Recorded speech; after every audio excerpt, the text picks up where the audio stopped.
The message popped up on my lock screen with a warning. Don't read this while driving. I read it anyway.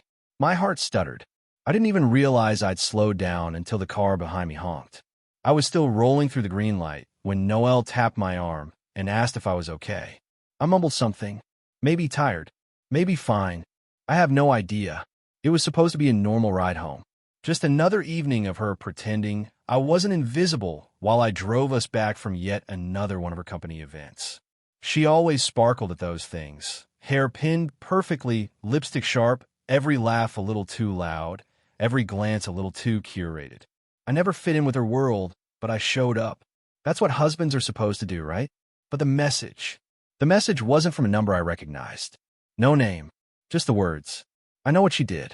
If you want the truth, don't wake her up tonight. Just listen.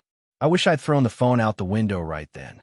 I wish I hadn't pulled into our driveway with that cold pit forming in my stomach. But I did. I pulled in, parked, and sat there in silence while Noelle unbuckled her seatbelt and stretched like she hadn't just spent the last 3 hours laughing too much with someone named Finn from her sales team. Then she said it, the line I will never forget because it sounded so damn normal. You coming in? She didn't even look at me. She was halfway to the front door before I could respond. I nodded. Or maybe I didn't. I just remember her walking inside and the door closing. I was alone in the car again, and that message was still glowing on my screen like it was alive. I tapped the thread. A second message came through. The blue duffel bag in the laundry closet. Bottom zipper. Now I've watched enough true crime shows to know this is the part where I should have called someone. The police, a lawyer, anyone. But I didn't. I went inside. I walked down the hallway like I wasn't hearing my heartbeat in my ears. Past the living room, where Noelle was pouring herself a glass of red wine. She didn't ask where I was going. I opened the laundry closet. We keep old Christmas decorations in there, some broken tools, and her workout gear. The blue duffel was shoved in the corner, behind a box of tangled string lights. I unzipped the bottom compartment. First thing I saw was a plastic bag. Inside it, a burner phone, and a single Polaroid photo. I stared at the photo for a long time. At first, I couldn't tell what I was looking at. Then my brain caught up.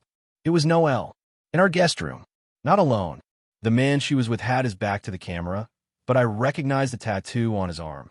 A snake winding around a crescent moon. I'd seen it earlier tonight, poking out from under Finn's rolled-up sleeves. The caption was scribbled in Sharpie across the bottom. While you were fixing the sink. I nearly dropped the photo. Because 2 weeks ago, while I was under the kitchen sink covered in grime, she'd said she was folding laundry. She was in the guest room. With him. I stood there for what felt like forever. I didn't cry. Not yet. My mind was spinning too fast for tears. I didn't know who sent the messages. I didn't know why someone would risk exposing this. But I knew one thing. Someone wanted me to find out. And they weren't finished yet. Because at 2:14 a.m., I got the third message. She's planning something worse. Check her calendar. And whatever you do, don't leave her alone this weekend. I didn't sleep.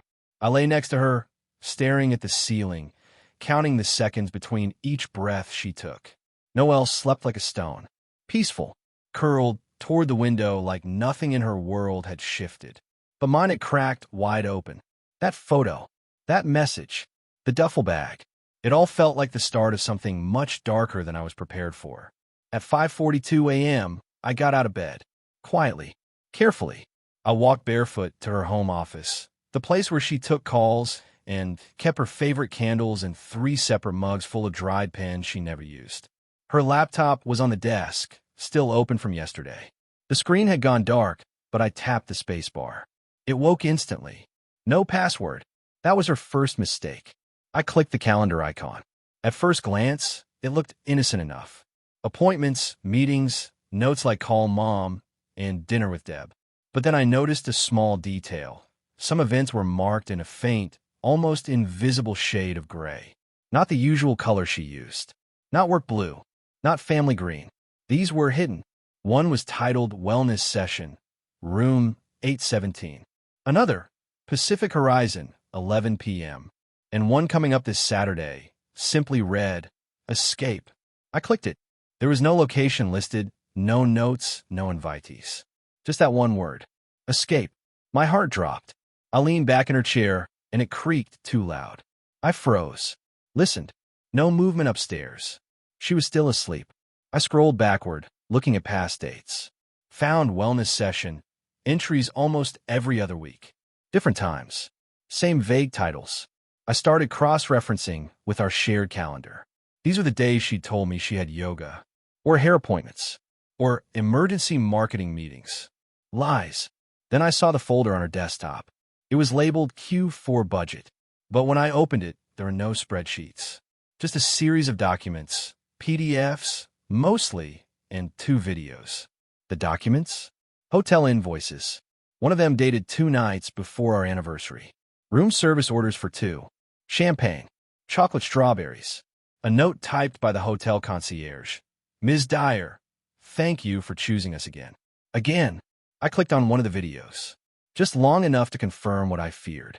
Her voice. Whispering. Giggling. In a room I didn't recognize. With a man I couldn't fully see. Only a shadow behind her. The video was titled proof_4_j.mp4. I closed the laptop. I could barely breathe. I was standing in the ruins of the life I thought I had. But it wasn't even the betrayal that haunted me most. It was the precision, the planning. She had made this betrayal part of her schedule, like it was a workout or a meeting. And whatever escape meant, I was terrified it wasn't metaphorical. My phone buzzed again. Same number. New message. She's going to clear the accounts Friday. Talk to Alan. He deserves to know, too. Alan?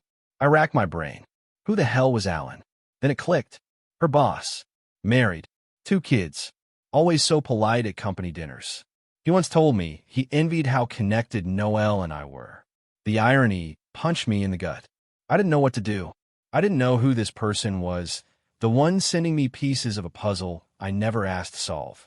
But they clearly knew her better than I did. And they weren't finished, because 10 minutes later, they sent a file. Just a single audio recording. I put in my earbuds and pressed play. And I heard Noelle say, in her exact voice, calm, cruel, and calculating. Once it's done, I'll leave the card in the mailbox. He won't ask questions. He never does.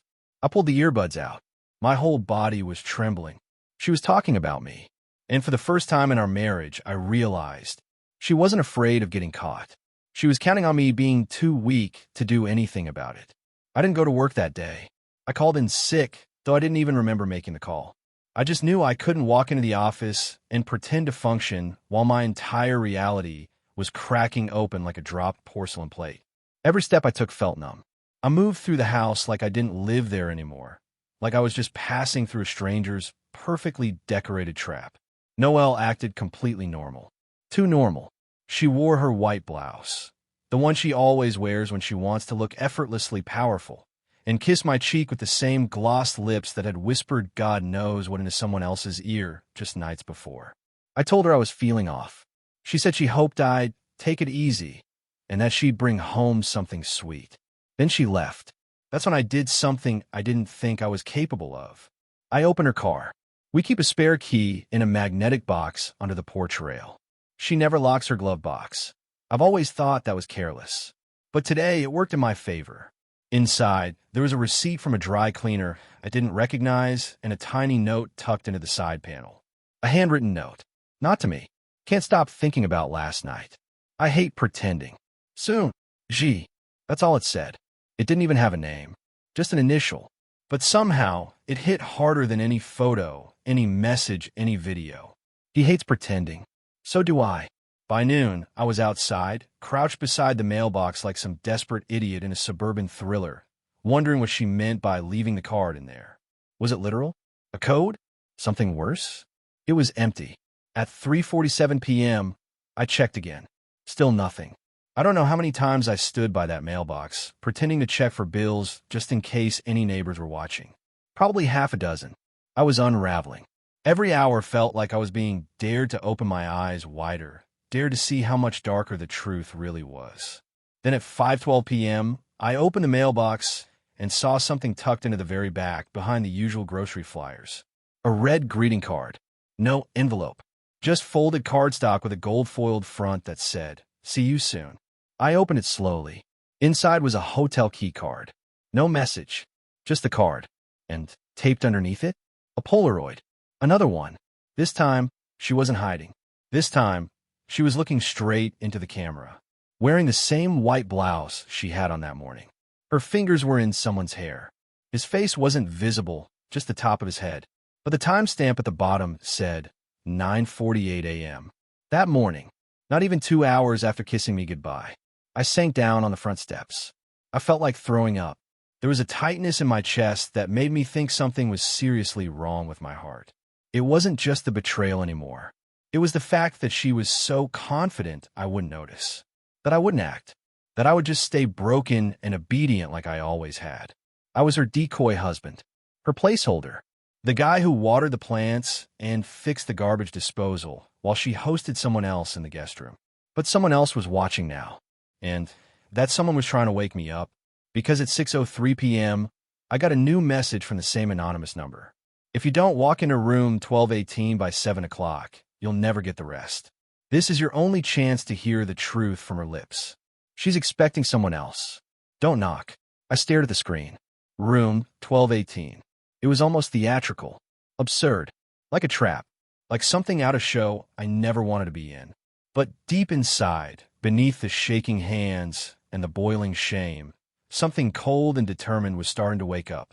I didn't reply to the message. I didn't pack anything. I didn't call anyone. I just grabbed my keys, slipped the card into my wallet, and started driving toward the hotel printed on that old invoice from her laptop. And with every red light I passed, one thought kept pounding in my head. What if she confesses? What if she wants me to find out? Or worse, what if this isn't even the worst part yet? The hotel sat in the shadow of a banking tower, a quiet place where businessmen disappear between flights and no one ever asked too many questions.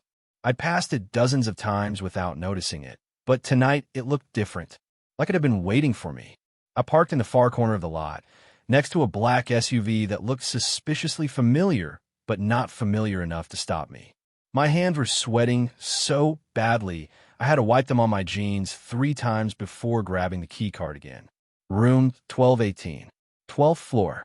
I told myself all kinds of things in the elevator. That maybe it was all fake. That maybe she'd be sitting there alone, reading a book, and this whole thing would be some elaborate misunderstanding. But the minute the doors opened and I stepped into the carpeted hallway, I knew. I could feel it in the air, that strange pressure like the building itself was holding its breath.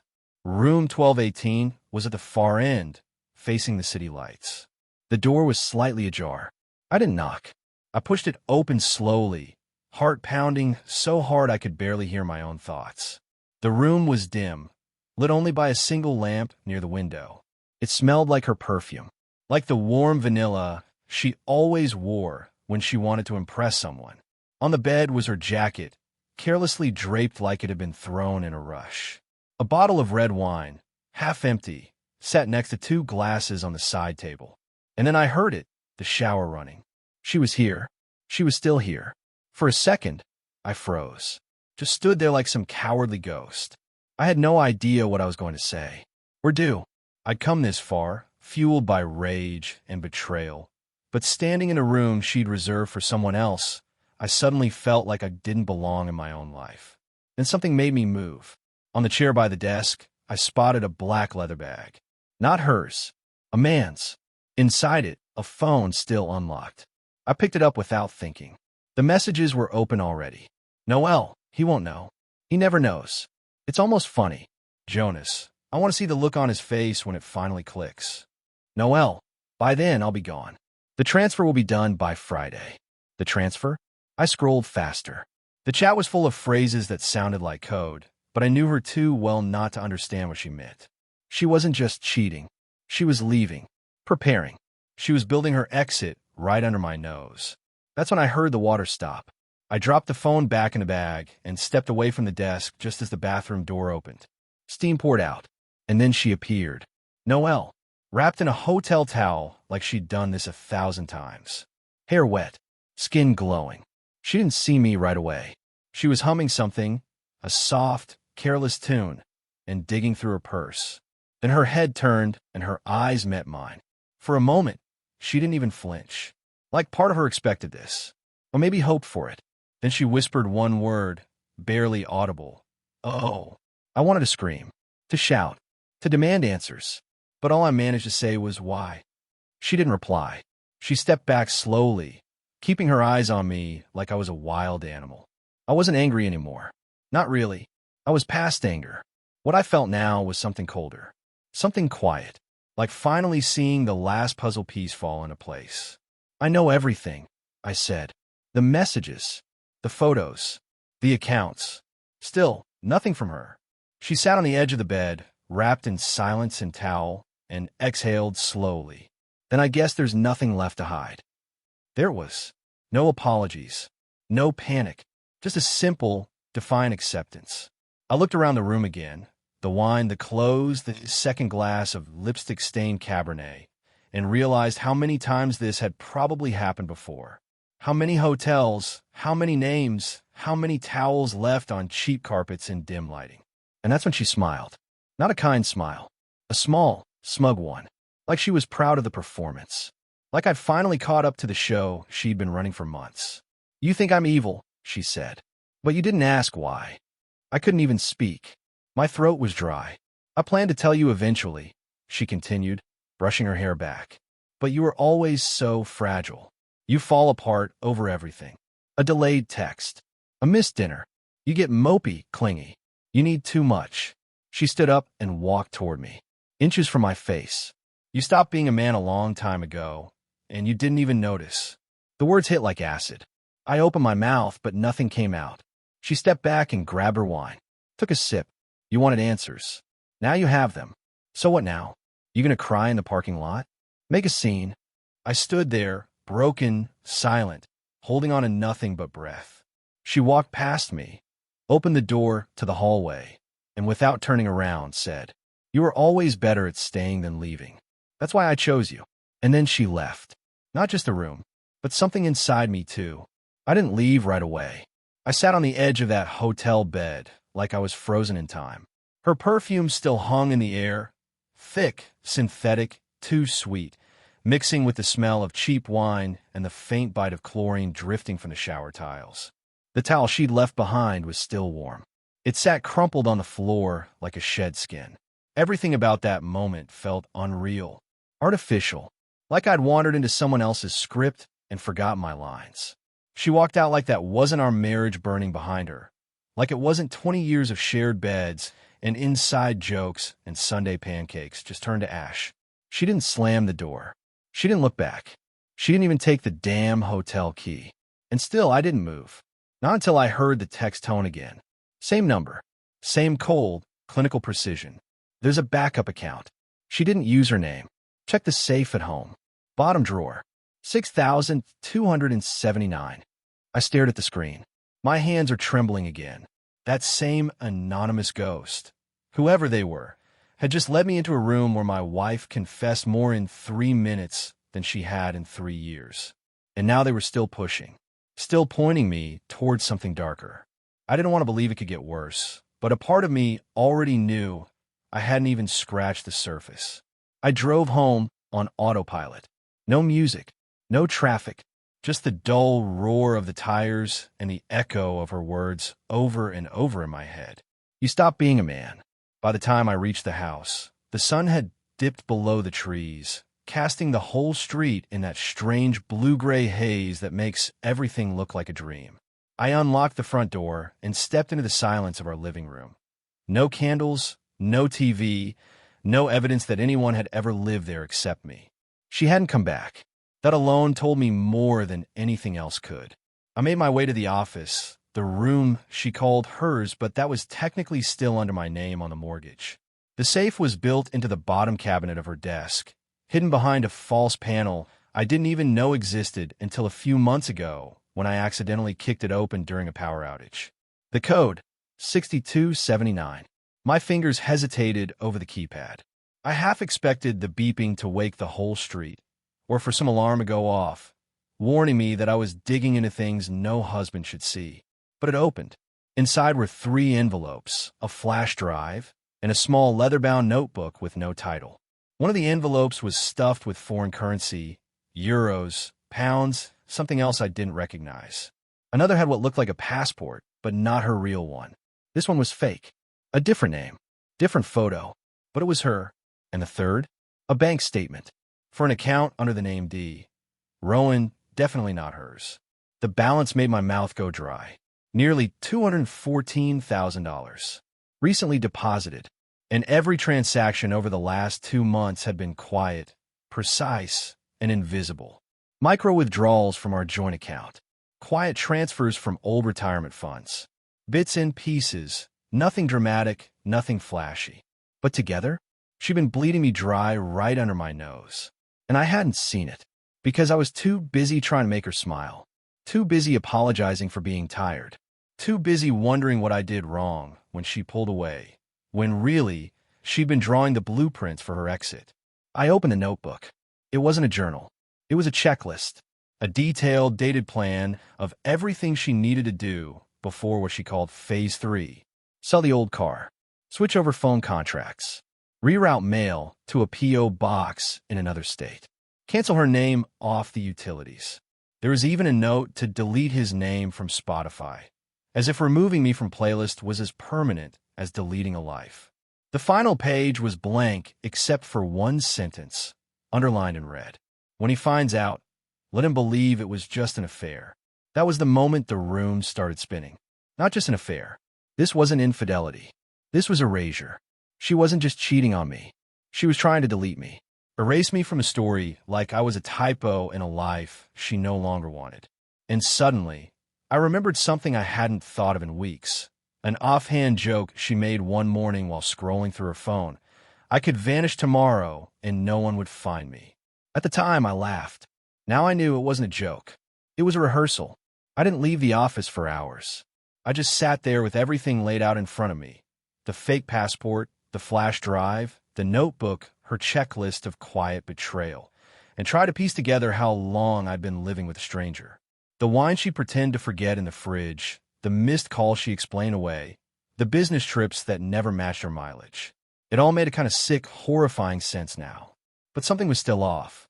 There was one question I couldn't shake, no matter how hard I tried. Why the hell was someone helping me? Because whoever had sent those messages wasn't just watching Noelle. They were watching us.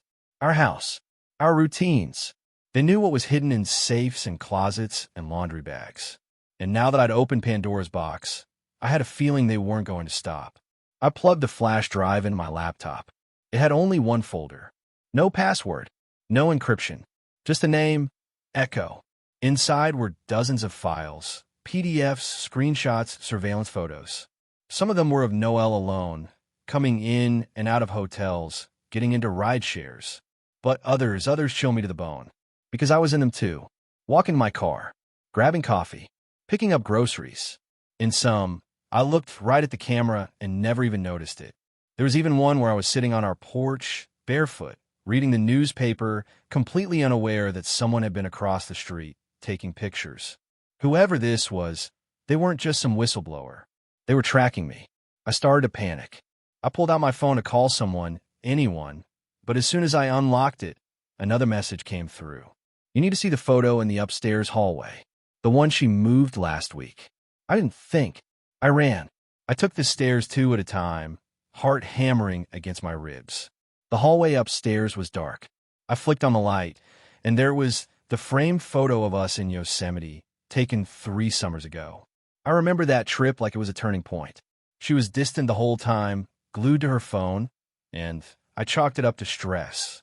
I remember begging her to take the picture. She rolled her eyes, but smiled for it anyway. I lifted the frame off the wall. There was something taped to the back. A photo. A different one. Same frame. Different picture. It was Noelle. With a man. But not me. Same Yosemite Trail. Same spot. Same day. And then it hit me. I wasn't in the original photo. She'd photoshopped me into the version that hung in our hallway. The original one, the real one, had him. Same hair. Same eyes. The man she told me was an old co-worker who she'd lost touch with years ago. The one I'd seen once at a company barbecue and never again. He was the one she'd brought to Yosemite. He was the one who had been in my place years ago. So this didn't start recently. This didn't begin with some hotel tryst or a sudden crisis of intimacy. She'd been rewriting our history from the very beginning. She built our life with me using memories she made with him. I sank to the floor, photo still in my hand. It was too much. I couldn't even cry. I just sat there, trying to breathe, try not to scream. Then another message. You need to know who he really is. I left something for you at your father's workshop. It's behind the paint rack. My father's workshop. He passed away 2 years ago. The place had been locked up ever since. Noel hadn't been there since the funeral. It was where he kept his tools, his spare keys, his hunting gear. No one but me had access. And yet, someone had been inside. Recently, I drove there like I was possessed. The shop sat quiet at the edge of our old property, half swallowed by weeds. I hadn't touched it since the estate paperwork was finalized. I unlocked the door and was immediately hit by the scent of dust and cedar and old engine oil.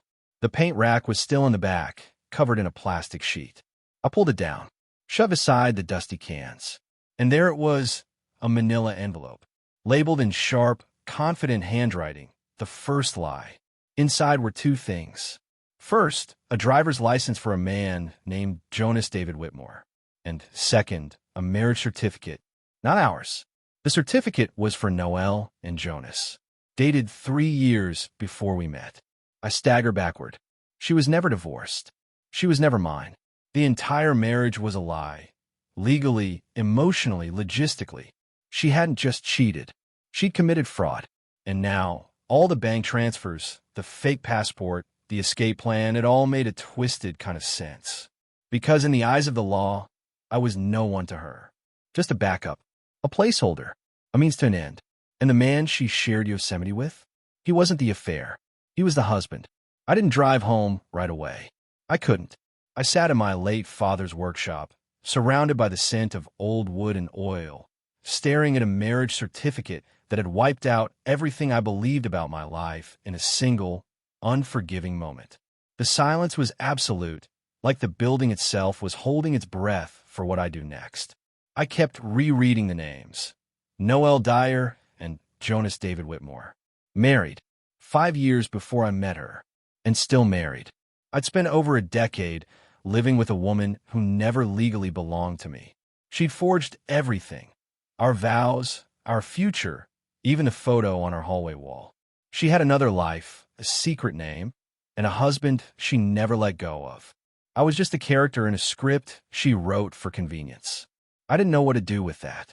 I didn't know what it meant for our mortgage, our shared bank account, my retirement. What was real? What was paper-thin fiction? But then, just as I was about to leave, I noticed something odd on the envelope. A small embossed mark I hadn't noticed before. It looked like a symbol, a circle around 2 interlocked letters, EW. Not part of the marriage certificate. It was a stamp like an insignia. Then my phone vibrated again. Another message. Same number, but this time no command. No tip. Just a question. Are you ready to talk? I hesitated. My fingers hovered over the screen, unsure what to say. Whoever was behind these messages knew everything. Not just about Noel, but about me. My routines. My family. My father's locked workshop. They weren't just some anonymous Good Samaritan. They were deeply involved. Maybe even part of her web. Maybe watching me right now. I typed 1 word. Yes. 3 dots appeared almost immediately. Then, meet me where she met him the first time. You already know the place. Come alone. 11 p.m. I didn't know how I knew, but I did. The wine bar downtown. The one she made me wait outside during her promotion celebration 4 years ago. I never thought about it until now, but she never invited me in that night. I brought her flowers and waited outside like a fool. She came out tipsy and glowing, claimed it was a no +1 work thing, kissed my cheek, and said she was so lucky to have someone so patient. That was the night she reeked of another cologne, a kind I'd never worn. That was the night she saw him again. I drove to the bar without stopping, parked down the street, and walked toward it like I was walking into a memory I'd blocked out.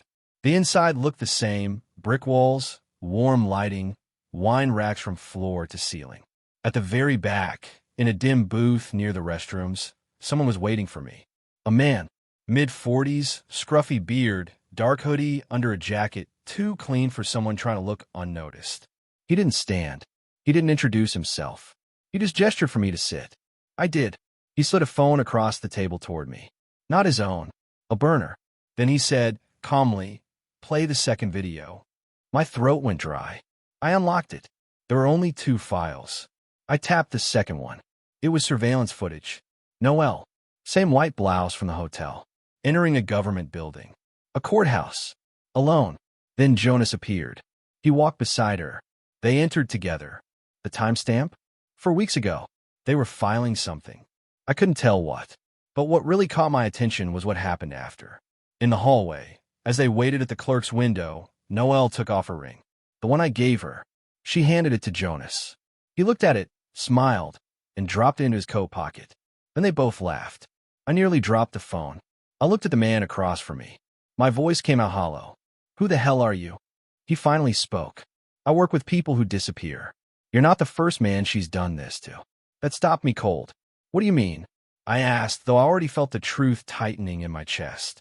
He pulled out a folder and laid it on the table. Inside were photos, records, statements. Other names.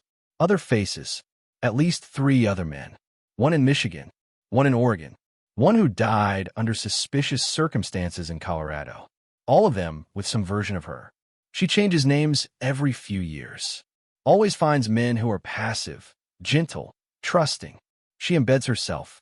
Sets up joint finances. Disappears with half. In your case, it's more complicated. She stayed longer. Got sloppy. Probably cared a little too much. That's why I got involved. "Why?" I whispered. "Why are you helping me?" He looked down at the folder. There was one last photo I hadn't seen yet, folded and stained. He slid it toward me. It was of a woman. Blonde. Beautiful.